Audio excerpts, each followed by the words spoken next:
Franck Ferrand raconte sur Radio Classique.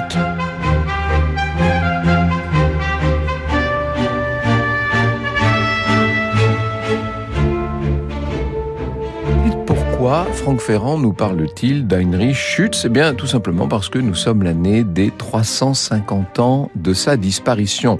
Il est mort en 1672, cet homme-là, ça fait une bonne raison. La deuxième raison, c'est que ça fait plaisir également à Jérémy Bigori, donc on aurait tort de se priver, évidemment. On parle toujours des trois grands B allemands, vous savez, Bach, Beethoven et Brahms, bien entendu. Mais généralement, on oublie les trois grands S qui étaient juste avant cette génération-là. Alors, Heinrich Schütz, on le connaît peut-être un peu mieux, celui dont je vais vous parler, mais les deux autres, Samuel Scheidt et Johann Hermann Schein, ceux-là, ils ont littéralement disparu de nos tablettes. C'est dans un roman qu'il avait publié en 1979, le prix Nobel de littérature Günter Grass. Le roman en question s'appelait Une rencontre en Westphalie. Il nous croquait un vieillard décati, pétrifié de son vivant dans sa propre gloire. Ainsi nous présentait-il Heinrich Schütz. Je cite Grass. Son front soucieux, au-dessus de sourcils implantés très haut, n'aurait pu se plisser plus douloureusement et encore moins se détendre.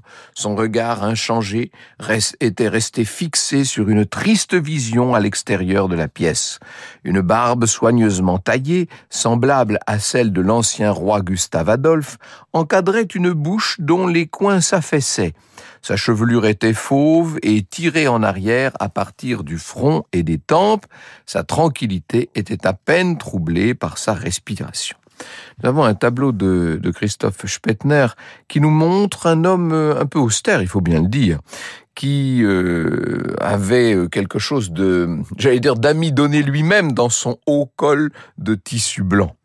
Pourquoi cet homme-là donne-t-il cette apparence ? En vérité, il n'était pas orgueilleux. C'était un travailleur acharné dont la longue vie, aura été vouée à exprimer musicalement l'expérience de Dieu. Voilà le beau programme de Schütz. Il était protestant, mais il n'a pas hésité à nouer des relations amicales avec un certain nombre de catholiques et à mettre en musique des textes latins. Vous me direz, l'Église évangélique n'avait pas forcément toujours proscrit les textes latin.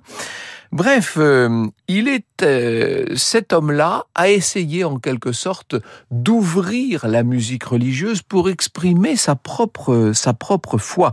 Il était né en Thuringe et il est allé parfaire son éducation musicale à Venise. Éducation musicale, mais d'une façon plus générale, éducation artistique, on doit même pouvoir dire éducation spirituelle. Vous savez, le voyage de Venise était très fréquent à l'époque et bien d'autres Allemands célèbres en avaient fait l'expérience, bien entendu. Bref, nous sommes en présence du premier compositeur allemand d'envergure européenne.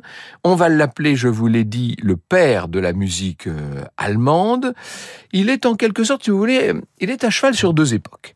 Il est à la jointure de deux mondes, celui de la Renaissance, avec tous les principes extrêmement sévères que la musique avait pu acquérir à l'époque, et que l'école germanique perpétuait, quoi qu'il arrive, et puis le monde du baroque, sans doute un peu plus simple, le monde de cette monodie qui arrivait comme une espèce de flux de modernité depuis l'Italie.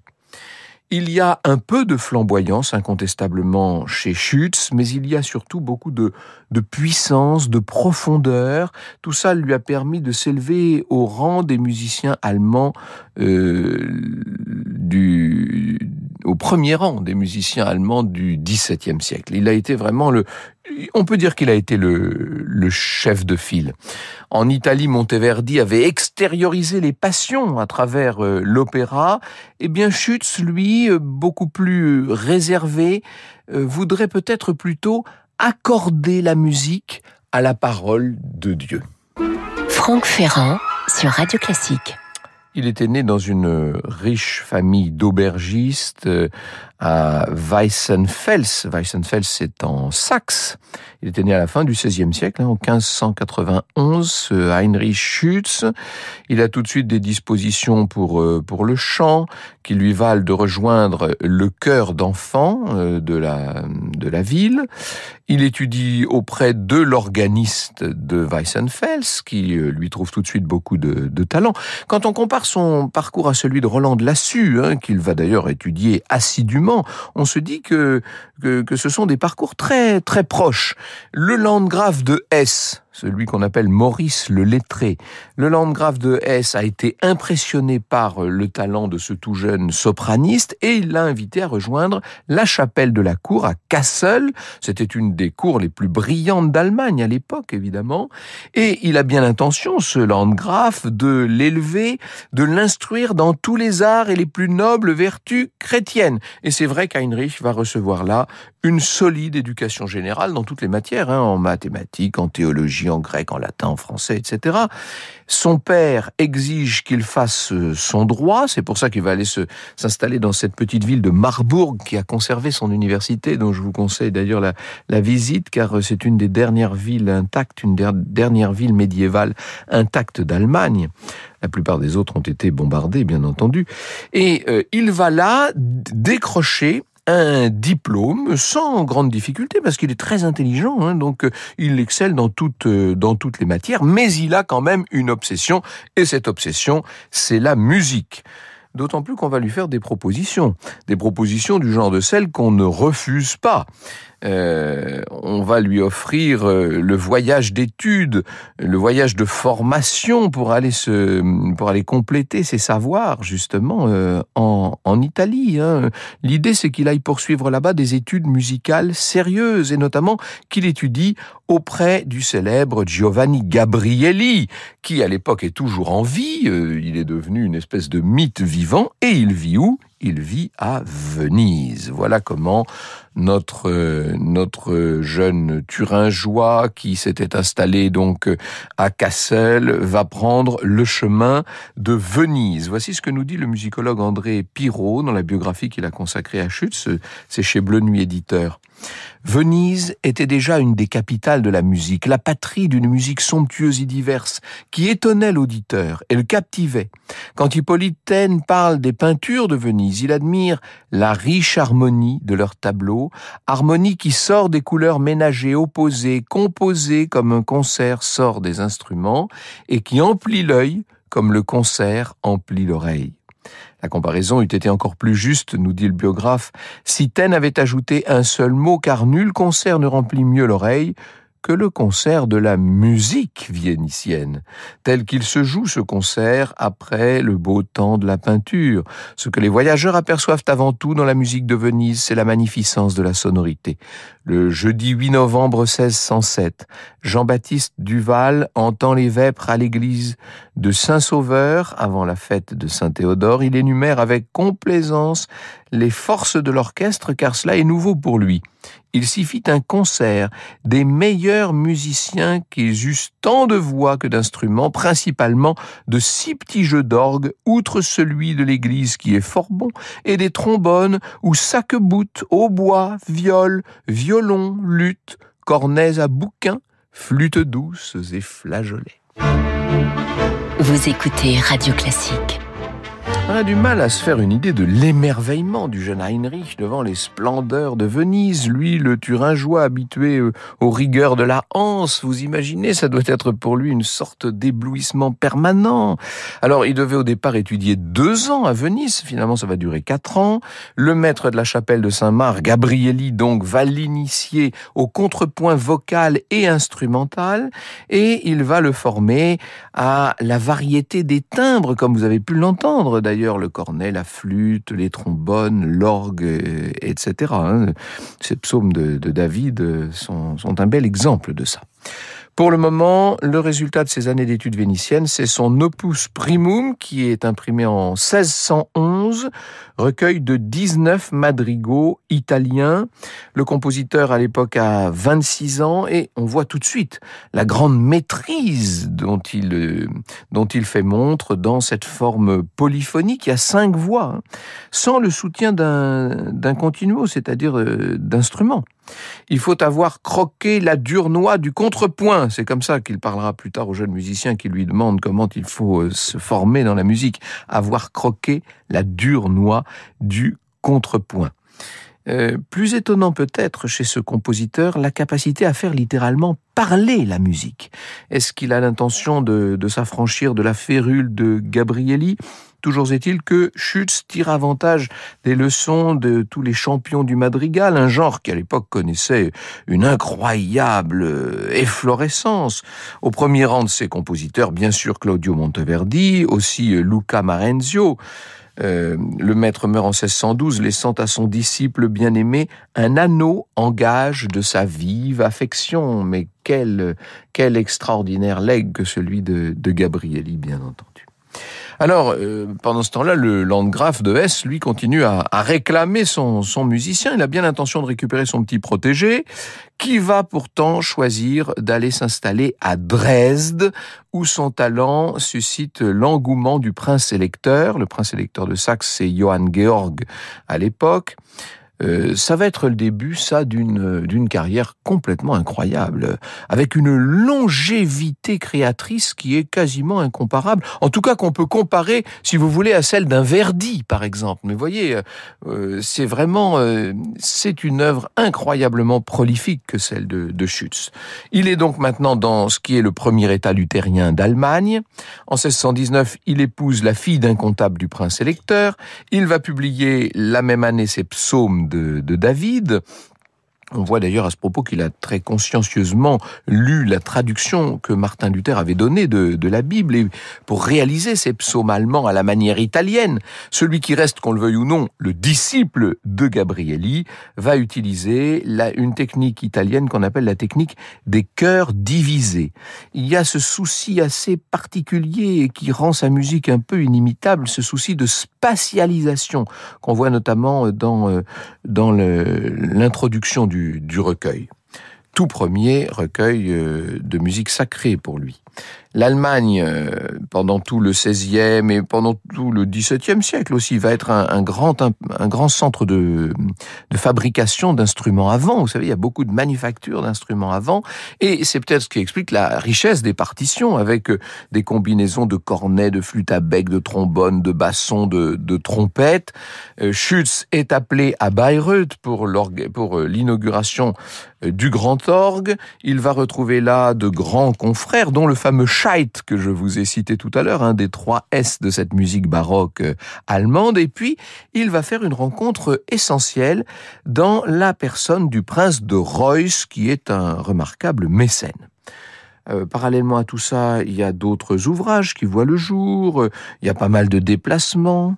Le maître de chapelle accompagne son prince électeur dans ses voyages. Schütz va compléter l'opéra Daphné à l'occasion d'une visite qu'il fait à Torgau en 1627. Il continue bien sûr à publier de la musique sacrée. Il va donner à l'Allemagne son premier oratorio avec l'histoire de la résurrection. Ça, c'est en 1623, avec une grande liberté qui est donnée au récit de l'évangéliste. Et l'accompagnement instrumental va se conjuguer dans sa nouveauté, dans sa modernité, à beaucoup de réminiscences, beaucoup d'échos du passé. Il y a une grande variété finalement dans cette musique de Schütz, et en même temps une incontestable unité, bien entendu. On sent toujours les différentes influences qu'il a reçues, notamment celle de Monteverdi, bien entendu. Mais il y a d'abord et avant tout ce message qui est un message religieux, qui est un message de foi, bien entendu, qu'on retrouvera par exemple chez Jean-Sébastien Bach, bien entendu. Quand la Saxe entre dans la guerre de 30 ans, on est là en 1631, les conditions deviennent difficiles à la chapelle de la cour de Dresde. Schütz, à ce moment-là, est complètement bouleversé par les conditions de vie de ses collaborateurs, leur dénuement. Ils vivent si misérablement que les Pierres en auraient pitié, dit-il dans plusieurs lettres qu'il adresse au prince électeur. Et à défaut de revoir à la hausse son budget consacré à la culture, le prince électeur ne peut lui refuser une demande de congé. Et voilà le plus grand compositeur allemand qui s'en va à Copenhague, où il va obtenir pour un temps le poste de maître de chapelle du roi Christian IV. On va le voir comme ça, enrichir encore d'ailleurs son inspiration. La mère Courage de Brest perdait ses enfants à cause de la guerre, mais faisait commerce grâce à elle. Eh bien, Schütz a été contraint de baisser ses effectifs, ne serait-ce que du fait du taux de mortalité, tout simplement. Mais il n'a jamais autant composé que pendant cette terrible guerre de 30 ans. Guerre qui prend fin, ça vous le savez, parce que c'est un élément historique qui ne vous échappe pas, avec le traité de Westphalie en 1648. Franck Ferrand sur Radio Classique. Alors, ça y est, il a obtenu une pension de retraite et c'est devenu un vieux monsieur, Schütz, à ce moment-là. C'est un peu le personnage que nous décrivait tout à l'heure Günter Grass. Il a eu du mal à obtenir cette pension. Il l'a réclamé 1000 fois, mais le voilà libéré de l'intendance. Il a composé toutes sortes de partitions, l'histoire de la nativité, les passions selon saint Luc, selon saint Jean, selon saint Matthieu, etc. Il est devenu quasiment aveugle, quasiment sourd, ce qui pour un musicien est toujours si pénible. Il va finir par s'endormir paisiblement en 1672 dans sa 87e année. Voici le témoignage que nous livre André Pirot, un témoignage d'un prédicateur de la cour de l'époque qui nous dit « Après avoir rappelé qu'à plusieurs reprises il avait résisté par le secours de la médecine à de violentes attaques, le prédicateur nous dit, je cite donc ce prédicateur, « Le 6 novembre passé, il se leva tout dispos et s'habilla, mais peu après 9 heures, comme il voulait chercher quelque chose dans sa chambre, il fut surpris d'une faiblesse subite et frappé soudain d'apoplexie, de sorte qu'il s'affaissa sur le sol, incapable de se mouvoir. Ses gens venus à son secours le mirent au lit aussitôt, et il reprit un peu de ses forces, parla bien distinctement, mais le mal l'avait tellement accablé qu'il perdit la parole après avoir dit qu'il abandonnait tout à la volonté miséricordieuse de Dieu. Franck Ferrand sur Radio Classique. Et voilà, la fin de ce grand musicien baroque un peu oublié aujourd'hui. Stefan Zweig ne peut pas se comparer au rôle d'Ezra Pound, à l'origine de la Vivaldi Renaissance ou de Romain Roland dans la redécouverte de tout ce vieux répertoire, évidemment. Mais c'est vrai que le XXe siècle a redécouvert Schütz. En 1930, il a acquis Zweig un manuscrit chez un antiquaire. Il a contribué au retour en grâce de ce musicien. On peut dire que ça a été une véritable redécouverte pour énormément de monde. Dont Zweig a joué un rôle, évidemment un rôle mesuré, modéré, mais enfin quand même, il a permis de faire connaître ce Schütz. Je laisserai à Günter Grass le soin de résumer l'art de Schütz. Personne mieux que lui ne savait mettre les mots en musique. La seule raison d'être de sa musique consistait à porter le texte, autrement dit à lui donner vie, à renforcer son pouvoir expressif, à l'approfondir, à l'amplifier, à l'exalter dans toutes ses dimensions. Pour toutes ces raisons, dit Günter Grass, Schütz était très exigeant dans le choix des mots, se référant la plupart du temps à la liturgie latine ou à la Bible de Luther. On pourra dire de Schütz qu'il aura été en quelque sorte le musicien de la foi. Il a laissé un catalogue qui est composé d'œuvres sacrées, à l'exception des fameux madrigaux italiens dont je vous parlais. On peut dire que l'unique crainte de Schütz, à l'époque où il était devenu octogénaire, c'était que la mort ne le surprenne avant qu'il se soit mis en paix avec lui-même en tant que créateur. Je pense que de ce point de vue, il a pu être rassuré. Sa fin aura été paisible. Il est mort dans la paix de Dieu.